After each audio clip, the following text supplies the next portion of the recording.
everyone, this is Josh from Riskers Wrenches, and in this video we're going to be working on a bike that is way too nice to be one of mine. This is my brother's 2016 Kawasaki Vulcan 1700. Now it needs some work done to it to be ready for this riding season. I got mine ready to ride, and he goes, you know what, I need mine ready to ride. You work on bikes, right? Would it be alright if you got some work done to mine and got it ready to ride? It needs an oil change, it needs a few things here and there. I'd like these grips switched out. Probably needs topped up on coolant, you know, brake fluid, just the whole 9 yards to get it ready to ride for this season. I said, you know what, that's awesome. We'll get that thing ready to ride and we'll go out riding together. And that's what this video is going to be about. We're going to do an oil change. Like I said, switch these grips around to the ones that he wants. Check all the fluids, you know, brake fluid, clutch fluid, all that fun stuff, radiator fluid, all that, and we'll get this thing ready to ride for my brother so we can go out and have some fun. But without further ado, let's get into it. We're going to get started with this thing's oil. We're going to get this thing changed out, written down with an oil change sticker, and get this thing ready to go with some fresh new oil inside of it. Let's go. All right, well, first things first, we're going to let this thing warm up a little bit and get that oil all liquefied and ready to come out of there. Make sure all the contaminants and everything get flushed out of there. So we're going to let this thing warm up, get this thing started up. You guys can hear this exhaust. He's got a pretty nice exhaust on this thing. All right, you settle down a little bit. Let's give her some rev.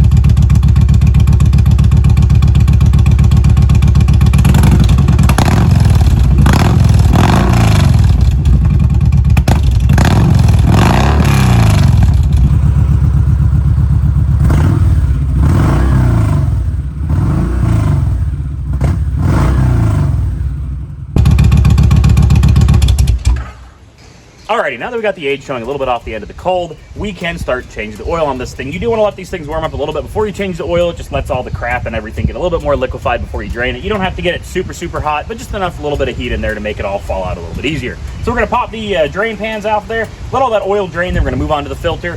Alrighty, and with those drain pans out of there, or drain bolts, that thing is draining all that old goopy oil. So we'll let that thing drain for a little bit. Once it stops draining, we'll clean up the oil drain bolts, pop them back in there, pop that filter out of there, and put some new oil back into this thing. Alrighty, as you guys can see here, we are not draining any more oil. I'm gonna wipe that surface down, put my new drain bolts with new crush washers on there, which is these little washers right here that seal it. Tighten them back up. You don't want to make them super tight, but you know, just tight enough where it's not going to leak, but you don't want to strip out the threads because these things will strip. They are an aluminum case. You don't want to over tighten them. Get these things tightened back in there, then we'll pop that oil filter off, pop the new one on there, and we'll be all good to go. Oh my goodness, this thing is tight. And I did like a quarter turn and I'm still not even able to finger spin it. PSA, oil changes are probably the intro to working on your cars, but do not over tighten things. Like your oil filter, get it just snug with your fingers and maybe a quarter of a turn with a tool. You do not need to ramrod this thing. It does not need to be insanely tight. That's how you mess things up. So now I've got the old filter out of there. We're gonna compare it to the new filter, make sure it's the same. We'll pop that new filter on there. Alrighty, and as you guys can see right here, they are the same size, same threads, same amount of holes and everything like that. So what you want to do now is pull that piece of plastic off there, put a little bit of oil on this rubber O-ring right here just to make it seat properly. And then, like I said, just hand tighten it on there and then maybe 1/8 to a quarter of a turn with the tool. That's all you need. You do not need to over tighten these things.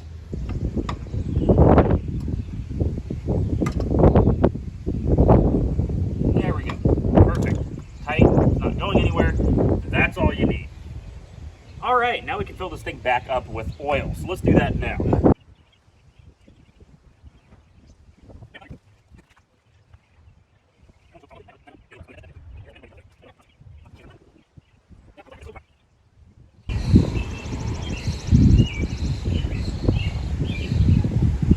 All right, that should be just about perfect. Pop this thing back on here, start it up, let it run for a little bit, let it circulate, let it fill the oil filter. You know, everything that I drained out of there, we'll let it run for about 30-ish seconds, 15 seconds or so. Just like I said, to make sure everything's good, we'll shut it off and then we'll check the oil one more time just to make sure we're not too low, we're not too high, and then we'll move on to something else. Still a neutral, right? Yep. Alright, I'm going to look around the bike now for any leaks on the oil filter, any of the drain pans that we tightened, so I'm going to do that real quick. Alright, so under here, we're going to look at our drain pans.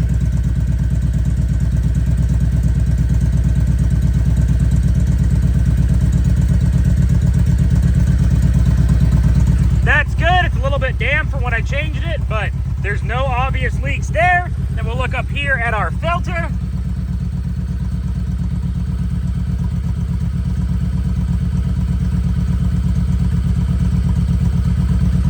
Yep, no obvious leaks there. So I'll give everything a wipe down, check it one more time just to make sure with everything dry.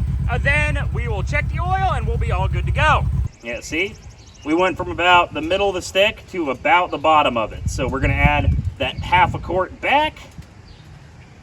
I'm gonna check it one more time just to make sure. We're gonna add that half a quart back. Then, move on to checking all the other fluids. Alrighty, next on the agenda is flushing out all of these hydraulic fluid reservoirs. The fluid's starting to look a little bit gross, so we're gonna get that changed out. Gotta do the brake, the clutch, the front brake, the rear brake, all that fun stuff. We're just gonna make sure it has fresh, clean fluid in there. All right, so here's a good comparison. So you see through this sight screw, that right there is what clean brake fluid, hydraulic fluid, whatever you wanna call it, brake fluid will work in hydraulic systems is what it's designed for. That's what it looks, that's what it's supposed to look like, you know, basically like water with a little bit of a yellow tint to it, not very much at all, but basically water. And this is what this one looks like. It's extremely dark, it's extremely gross. This stuff is super, super acidic. It will rust metal. So when you're doing this, you want to make sure if you spill a little bit on your handlebars here, like when I took this thing out, it was overfilled a little bit. You want to make sure you rinse all that stuff off real good because you don't want all your metal and stuff like that to rust. Brake fluid will cause that stuff to rust. So I've got new brake fluid over there, a little thingy-majig that I can squeeze and suck all this old fluid out of here. We're going to fill this thing up with new fluid, pump it a couple times, fill it up again. Just do it until it's clear. Same thing on the, actually, no, not on this side. This side was already done. I remember he had a rear tire put on this thing, and whenever they did that, they said your front brake fluid's a little bit low. We're going to top it up for you. So that thing's got new fluid. We'll do it to the rear brake, and then we'll move on to the coolant on this thing. So let's get that thing all set up and done.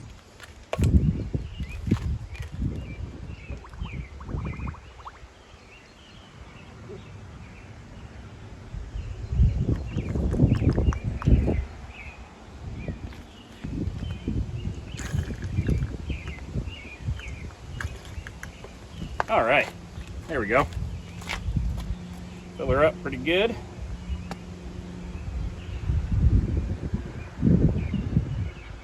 Oh yeah. So then we'll put this cat back on, pump her a little bit, let her run a little bit, do that a fair few times just to make sure it gets all the old fluid flushed out of there. So.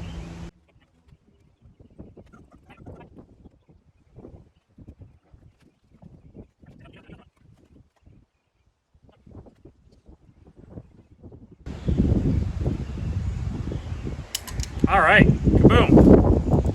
There's the clutch dealt with. Front brake's good. We're all where we need to be. Move on to the rear brake. Make sure that thing's not as ugly as that front brake was, because I bet it is. It's not horrible, but it is a little bit yellow, so we're gonna suck all that fluid out of there, put some new fluid in there, and make it look good.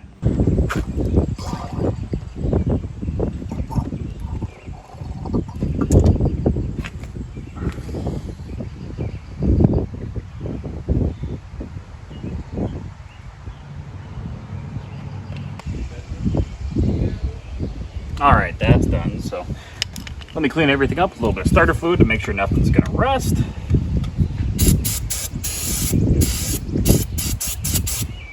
Okay. Let's move on to checking the coolant, and then we'll do the grips, and this thing will be ready to ride.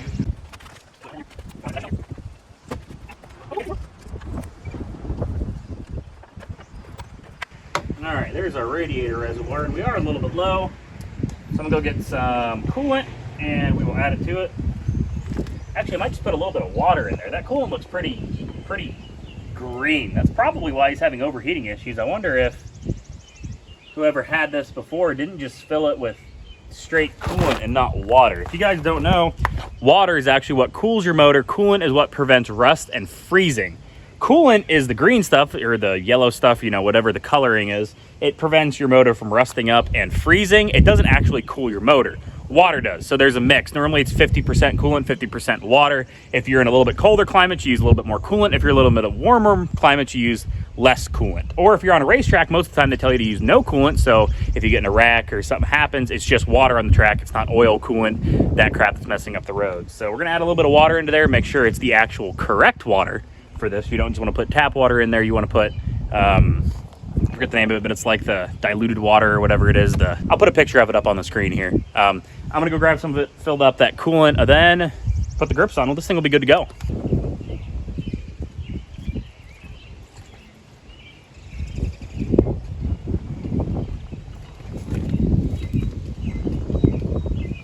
All right, that's full. All right, well, after looking at it, passenger side, actually pretty easy. The only thing holding this thing on here is just hopes and dreams. You just, there we go, like that. That's that old one off there. Set that one on there. Pop this new guy on here, like that. And tighten the Allen head that it came with. It's acting like it's gonna rain. I don't want that. I'm just about done. There we go. That's one of them down. Let's do the other side now.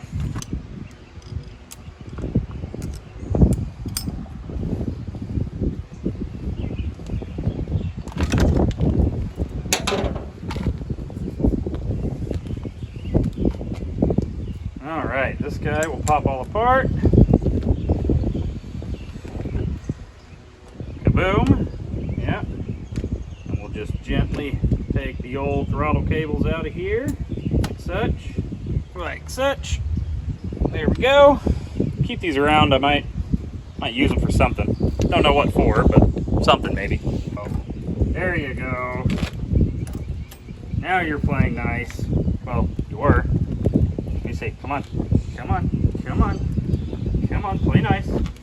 Just had to massage it to get it perfect, is what it was. Sometimes they do put up a fight for no apparent reason.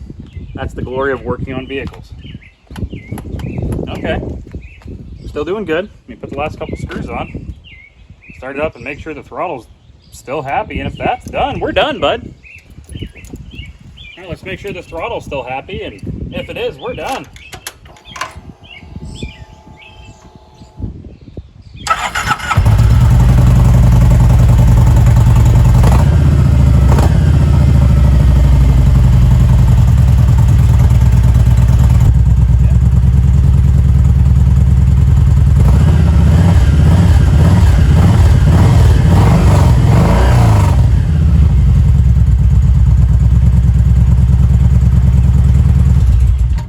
Alrighty, and just like that, we are done. We did a full oil change. We swapped out some grips. We changed fluids there. We changed fluids there. We checked coolant. We got this thing ready to ride for this glorious season. This was Josh from Riscos and Wrenches. If you guys like this type of content, let me know down in the comments below.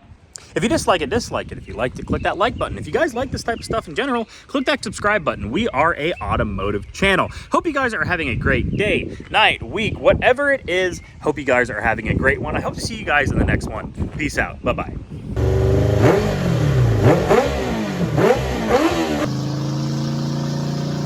I didn't want to be the guy that, you know, filmed random children without their consent. That'd probably put me on a watch list somewhere.